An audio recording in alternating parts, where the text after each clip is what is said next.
Halo teman-teman, selamat datang di channel aku. Pada video kali ini kita akan membahas tentang latar belakang munculnya kepariwisataan ya teman-teman. Jadi untuk sejarah pariwisata juga akan keluar di soal SKB kepariwisataan. Oke, tanpa berbasa-basi langsung saja kita ke materinya teman-teman. Ini saya sudah rangkum materinya. Ada latar belakang munculnya kepariwisataan ya. Gejalanya itu ada 3 zaman teman-teman. 3 zaman, dari zaman kuno, zaman pertengahan, zaman modern. Nanti teman-teman baca saja latar belakangnya. Kita ke zaman kuno ya. Motivasi perjalanan pariwisata ketika pada masa zaman kuno itu ditandai dengan adanya dorongan karena kebutuhan praktis dalam bidang politik dan perdagangan, tambahan ingin mengetahui adat istiadat dan kebiasaan orang lain atau bangsa lain, dorongan yang berhubungan dengan keagamaan ya. Ini yang digarisbawahi, harus digarisbawahi, seperti melakukan ziarah dan mengunjungi tempat-tempat ibadah, seperti itu. Terus yang kedua, motivasinya sarana dan fasilitas digunakan selama perjalanan pada zaman kuno ini pun masih sederhana. Alat angkut dengan menggunakan binatang seperti kuda, onta, atau perahu-perahu kecil yang menyusuri pantai merupakan alat transportasi yang paling populer. Tetapi perjalanan dengan jalan kaki untuk menempuh jarak berpuluh-puluh atau beratus-ratus kilometer paling banyak dilakukan. Contoh perjalanan pada zaman kuno seperti yang dilakukan oleh pedagang-pedagang Arab ke Cina untuk membeli barang berharga, pedagang Yunani ke Laut Hitam, pedagang Finisia ke Afrika, perjalanan kaum Buddhis ke Cina, ke India, kaum muslimin yang melakukan ibadah haji ke Mekah, atau kaum Nasrani ke Yerusalem. Terus motivasi yang selanjutnya, badan atau organisasi yang mengatur jasa-jasa perjalanan pada zaman ini belum ada. Pengaturan perjalanan ditentukan secara individu, baik oleh perorangan atau kaum-kaum. Akomodasi yang digunakan masih sederhana. Para pelancong membawa tenda-tenda sendiri atau tinggal di rumah-rumah saudagar, pemuka-pemuka masyarakat, pemuka agama, atau tempat-tempat beribadah seperti masjid dan gereja. Akomodasi yang dikelola secara komersil pada zaman ini belum ada. Yaitu motivasi ataupun ciri-ciri perjalanan ketika zaman kuno. Kita lanjut ke zaman pertengahan. Motivasi dan motif perjalanan pada abad pertengahan lebih luas dari motivasi dan motif perjalanan pada zaman kuno. Di samping motif perjalanan untuk keperluan perdagangan, keagamaan, dan tambahan ingin tahu, pada zaman ini telah berkembang motivasi untuk tujuan yang berhubungan dengan kepentingan negara, mission, dan motif untuk menambah pengetahuan. Nah, ini harus digarisbawahi teman-teman. Untuk zaman pertengahan ini kepentingan negara ya sudah meningkat kepentingannya, tidak hanya dari kepentingan individu. Terus lanjut, para pedagang tidak lagi melakukan pertukaran secara barter. Para pedagang cukup dengan membawa contoh barang yang ditawarkan melalui pekan-pekan raya perdagangan seperti di Saint-Denis, Champagne, atau Aix-la-Chapelle. Selanjutnya, untuk menjaga hubungan antar negara, baik negara penjajah maupun yang dijajah atau antar negara merdeka, dilakukan saling kunjung petugas-petugas negara. Oke, selanjutnya pada zaman pertengahan telah ada peraturan perguruan tinggi seperti Al-Azhar di Kairo, di Paris, Roma, di Salamanca, dan sebagainya. Para mahasiswa dari berbagai negara melakukan kunjungan ke universitas-universitas ini untuk menambah atau memperdalam pengetahuannya dengan mendengarkan kuliah-kuliah yang diberikan oleh para guru besar. Nah, jadi di zaman pertengahan ini juga sudah ada ya, telah ada perguruan-perguruan tinggi seperti Al-Azhar di Kairo, di Paris, Roma, Salamanca, dan sebagainya. Nah, motivasi di zaman pertengahan ini, motivasi perjalanannya juga untuk mendengarkan kuliah ya teman-teman. Selanjutnya, dengan semakin banyaknya yang melakukan perjalanan antar negara, berbagai negara mulai mengeluarkan peraturan guna melindungi kepentingan negara, penduduknya, serta kepentingan para wisatawan. Akomodasi yang bersifat komersil mulai bermunculan walaupun masih sederhana. Demikian pula restoran-restoran yang menyediakan makanan untuk keperluan para pelancong. Nah, ini juga digarisbawahi teman-teman. Akomodasi yang komersil itu sudah bermunculan di zaman pertengahan ya, walaupun masih sederhana.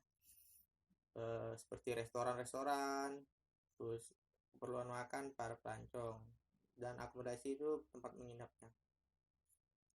Alat angkut tidak hanya dengan menggunakan kuda, keledai, atau onta, tetapi telah meningkat dengan menambah kereta yang ditarik kuda atau keledai. Angkutan laut telah menggunakan kapal-kapal yang lebih besar. Nah, dari sisi transportasinya juga telah meningkat ya teman-teman.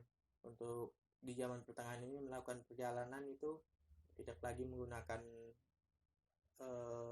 hanya mengandalkan hewan, tapi hewan itu dimodifikasi hingga menambahkan kereta ataupun kapal-kapal. Terus kita lanjut ke zaman modern. Perkembangan pariwisata pada zaman modern ditandai dengan semakin beraneka ragamnya motif dan keinginan wisatawan yang harus dipenuhi sebagai akibat meningkatnya budaya manusia.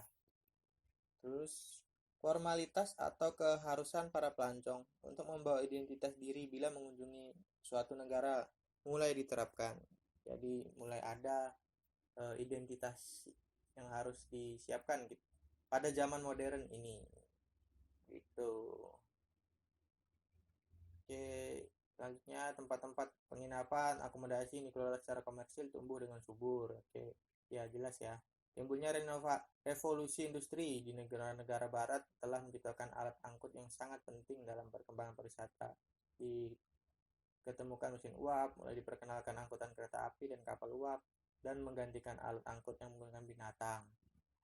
Perkembangan selanjutnya ditemukan alat angkut yang menggunakan mesin motor yang jauh lebih cepat dan fleksibel dalam angkutan melalui darat. Teknologi mutakhir dan sangat penting dalam zaman modern adalah dengan digunakannya angkutan udara yang dapat menempuh jarak jauh dalam waktu yang lebih cepat. Nah, itu perbedaannya. Sejak permulaan abad modern ditandai pula oleh adanya badan organisasi yang menyusun dan mengatur perjalanan. Nah, jadi itu ya teman-teman, motivasi melakukan perjalanan pada zaman modern itu perbedaannya dari sisi akomodasi, dari sisi transportasi, dari sisi motif pribadi juga ada seperti itu. Oke, ini saya rangkum teman-teman sejarah-sejarahnya, teman-teman bisa baca sendiri. Nah, munculnya pariwisata di Indonesia ini juga teman-teman diharapkan membaca, karena ini itu di soal SKB itu ada teman-teman sejarah pariwisataannya, penjajahan Belanda, terus masa pendudukan Jepang. Nah, untuk sedikit bocoran aja teman-teman, saya mendapatkan soal di SKB itu seperti ini. Pada zaman atau pada masa apa pariwisata Indonesia sangat bobrok ya atau mati? Jawabannya pada masa penjajahan Jepang. Kita lihat di sini, berkabarnya Perang Dunia Kedua yang diusul dengan kependudukan Jepang ke Indonesia menyebabkan keadaan pariwisata sangat terlantar. Saat itu dapat dikatakan sebagai masa kelabu bagi dunia pariwisata Indonesia. Semua porak-poranda, kesempatan dan keadaan yang tidak menentu, serta keadaan ekonomi yang sangat sulit, kelangkaan pangan, papan, dan sandang tidak memungkinkan orang untuk berwisata. Kunjungan wisatawan mancanegara pada masa ini dapat dikatakan tidak ada. Dalam sejarah perjalanan bangsa Indonesia, masa penjajahan pendudukan Jepang tercatat sebagai masa yang pedih dan sulit. Ketakutan, kegelisahan merajalela. Paceklik, perampasan harta oleh tentara Jepang membuat dunia pariwisata Nusantara mati.